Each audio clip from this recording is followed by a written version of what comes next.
Hi everyone, my name is Steph, this is the Novelty Corner and welcome back to my channel. Today I'm here to wrap up the last 7 days worth of reading. It's very dark in here.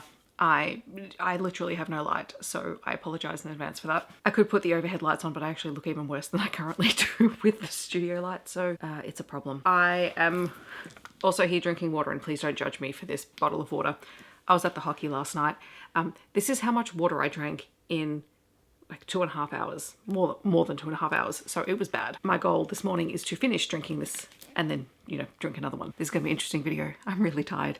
I have 1 week until I'm on leave for 2 weeks and I cannot wait. This is my reading week from the 8th to the 14th of August. I read 8 things this week, a total of 2,045 pages. I had 2 rereads. Anyone who's been watching me this year will be able to tell exactly straight away which series I started rereading again this week. And I had 1 project book. If you correctly surmise that I started the Innkeeper Chronicles again, you would be correct. I've started the first 2 books again, Clean Sweep and Sweep in Peace. I'm also currently reading book 3, so you'll hear me say that I've finished reading it next week. As for my project book, which is actually going to be a vlog that comes out on Wednesday, I have filmed it, I have edited it. It was supposed to come out last week. Last week was a very weird week. If you are a woman of a certain age, approaching your 40s, you will understand me when I say that last week was just a shocker of a week. But I did film another Anthology diaries for the first volume of the Rare 2025 Melbourne Anthology. I do have a second one of these that I'm hoping to do, where I basically tried 16 authors and only a handful of them are authors that I had read before. So there's a lot of new authors and a lot of thoughts coming. And this chunker is over 500 pages of novella length and short story length stories. This video is coming out on Wednesday. It's uploaded. Who knew sitting down and talking really quickly could make you out of breath? Water break. All right, so that leaves us with 5 books, and normally I would talk about the books in order that I read them, but I've got some kids titles, some non-fiction, some sci-fi, and a romance. So I'm just gonna reorder them. I did finally read Howl's Moving Castle by Diana Wynne Jones. I, in the end, had to put the audiobook on because I kept trying to start this and just kept putting it down. It just wasn't what my brain was computing in a physical format. I mean, it was interesting because we have Sophie, who ends up being cursed by the Witch of the Waste and then ends up traveling to the castle of Wizard Howl, who has a number of things going on. And there's all sorts of characters, like Howl has an apprentice, and then there is a fire demon as well. The fire demon was my favorite, unsurprisingly. But yeah, it feels like it's this cult classic that lots of people have read in their childhood, and I never did. And so it kind of technically falls into that realm of classic, children's classic, which I'm always just a little bit off of, because I suppose I spent so much time in current contemporary kids lit that anything that kind of predates the last 10 years now takes me a little while to get into. And also to go, well, I wasn't a child, I don't have the same nostalgia for it as a lot of people did, which is not to say I didn't enjoy it. It just a little bit outside my wheelhouse, because I don't tend to gravitate towards a lot of middle fiction fantasy. But I did love this concept of the moving castle and the doorways to other places, and Sophie just embracing her inner cranky, cursed older self, because I feel like that's where I am at this point in time. And also this edition is beautiful, but I think I might be donating this to my school so that they can have it in the collection, because I think the kids will really enjoy it. Then I also read If I Could Eat the Stars and Other Poems. This is a poetry anthology for middle fiction readers collected by Rebecca Newman and Sally Murphy. It's illustrated by Bryony Stewart, who always does really gorgeous illustrations. And this was a fun collection. It is broken up into different sections. So there's live wires in full swing, off the beaten track, on top of the world. Lots of different poetry forms and types, lots of illustrations through it. A really great one for kids. I love having books of these just because as a teacher, a lot of people struggle to teach poetry. And I mean, I don't think I'm the greatest teacher of poetry, but I do read a lot of poetry. So it means I can share a lot of different poetry and poetry forms with kids. So I like this. I liked this page of haiku, which honestly are my favorite. I was supposed to be doing a haiku a day in August. I still haven't done that. I've done like 4. Space whales. I love this one. So yeah, there were a few that I personally really liked, and then the rest I know the kids would like. This one is a hockey goalie, like field hockey, but also applicable to ice hockey. Lessons from a Tree. Treasure was another really good one. And there's so many Australian kids authors who write poetry. Many of them have multiple poems in here. A number of them are authors that I've read novels or verse novels or picture books from. And so it was a really And so it was a really nice kind of collection to read as a fan of Australian kidlit. Continuing on the kidlit theme though, I also read Make Believe on Telling Stories to Children by Mac Barnett, which is a collection of essays that Mac Barnett, who is a children's author, has written about kidlit and the adults who read kidlit. It goes into how adults have a lot of control over kidlit, even though the audience is children. Adults write it, adults choose what they read, adults publish them, adults illustrate them.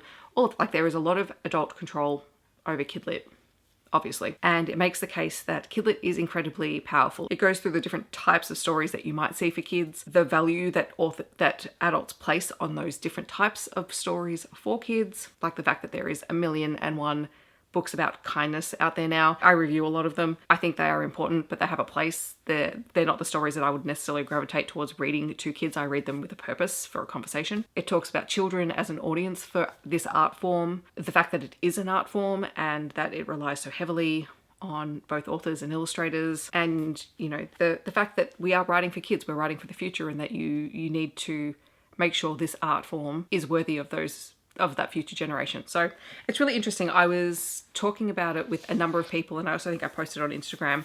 I think these two books, essays really, Why You Should Read Children's Books Even Though You're So Old and Wise by Catherine Rundell, and I think these are really important reads for anyone who reads to kids or has any impact on choosing books for kids that kids are reading. These are really important to read. Then I read a short story which I had out as an audiobook from Libby. It was As Good as New by Charlie Jane Anders. Charlie Jane Anders writes sci-fi, and in this case, this is a 25-page story. So very briefly, it is about a woman who has survived the end of the world.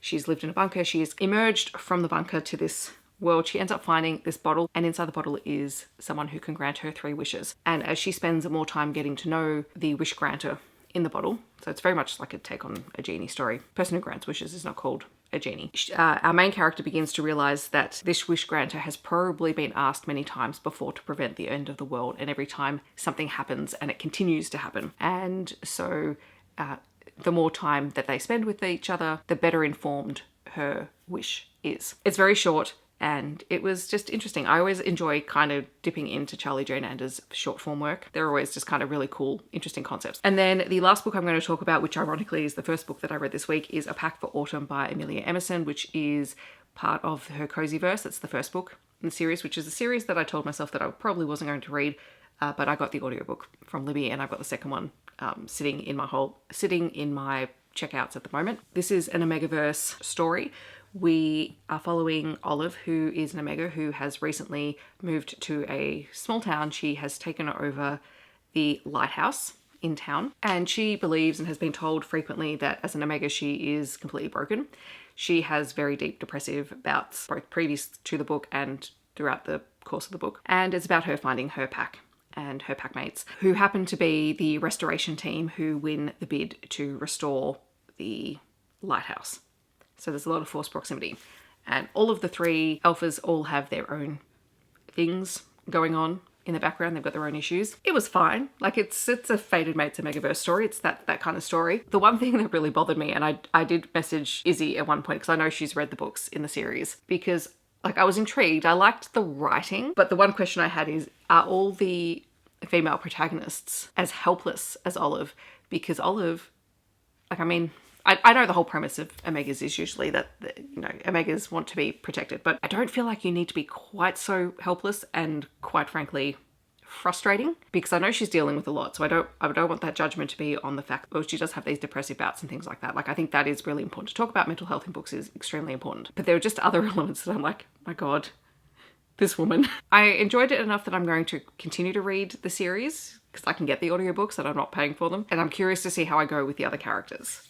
Who are, I think all the stories are following friends of Olive's from this book. So that should be interesting. But yeah, we know how I feel about helpless or seemingly helpless female protagonists who don't do anything to help themselves. I think I've forgotten to document a book that I read in my spreadsheet, because I know I've read it, but it's not in my spreadsheet and it's not in my notes.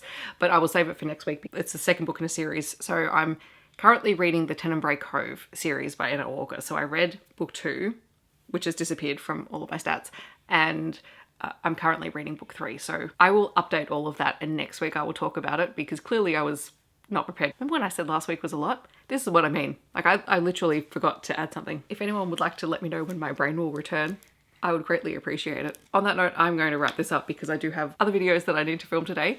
Thank you very much for watching. In the comments, I would love to know, have you read any of these books, or are you planning on picking any of them up, or do you have recommendations for similar titles? Feel free to let me know. If you just want to let me know that you're here but you don't want to leave a comment, feel free to leave a flame emoji down below. Otherwise, I hope that wherever you are in the world, you're staying safe and healthy, and I will see you in my next video. Thanks so much for watching. Bye everyone.